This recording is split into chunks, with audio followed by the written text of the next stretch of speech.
আজকে আমি এমন একটি পিকনিক করতে চলেছি যেই পিকনিকটি আমার জীবনের এই পর্যন্ত সেরা পিকনিক বলে আমি মনে করি, কারণ এমন কিছু নেই যা আমরা এই ভিডিওর মধ্যে করিনি। পিকনিকের মধ্যে কি কি করেছি আর এটা আমার জীবনের সেরা পিকনিক কেন বলছি সেটা জানার জন্য অবশ্যই সম্পূর্ণ ভিডিওটা। সর্বপ্রথম পিকনিকে রান্নার জন্য হালকা হালকা শেপ ভাব নিয়ে নিই। আমি হাতে বটি নিতেই দেখলাম যে রান্নার জন্য সবাই নিজেদের মতো যন্ত্রপাতি নিয়ে নিচ্ছে। যন্ত্রপাতি সব রেডি হয়ে গেলে ময়দাগুলি একটি পাত্রে ঢেলে ভালোভাবে মেখে নিল রায়হান। তারপরে হালকা মনোরঞ্জনের জন্য ওখানে একটি এক পেয়ারের JBL চালিয়ে দিলাম, যেই বক্সটি ছিল এই শামিমের। তারপরে দেখলাম যে গান শুনতে শুনতে সবাই নিজেদের মতো ভালোই কাজকাম করে যাচ্ছে। তারপরে মুজাহিদের সাথে ওদের ফার্মে গিয়ে একটি বড় পোল্ট্রি ধরে নিয়ে চলে আসলাম। আমরা খুব সহজে ধরতে পারলেও শামিম এটিকে ধরার জন্য খুব কষ্ট করছিল। দীর্ঘ 1 ঘন্টা চেষ্টা করার পর যখন ধরতে পারে তখন দেখলাম যে মুরগি ডান্স শুরু করে দিয়েছে ওটাকে নিয়ে। শামিমের দেখে রায়হানেরও কিছু একটা হয়েছিল, তাই দেখলাম যে অনেক দামি একটি গিটার নিয়ে এসে বাজানো শুরু করে দিয়েছে। হঠাৎ করে দেখলাম যে নিজেদের একটু আনন্দের জন্য মুরগিটিকে উপরে পাঠিয়ে দিয়েছে।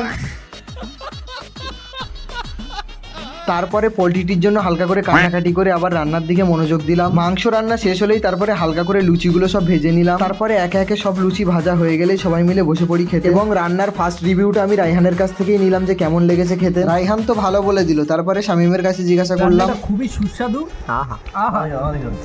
মুখে দিলাম গলে গেল, মুখে দিলাম। তো আজকের মিনি ব্লগটা এই পর্যন্তই। তোমরাও যদি বন্ধুদের সাথে এরকম পিকনিক করে থাকো তাহলে সেটা অবশ্যই কমেন্টে জানিও। আজকের মিনি ব্লগটা এই পর্যন্তই। দেখা হচ্ছে আমার নেক্সট কোনো ভিডিওতে। টাটা।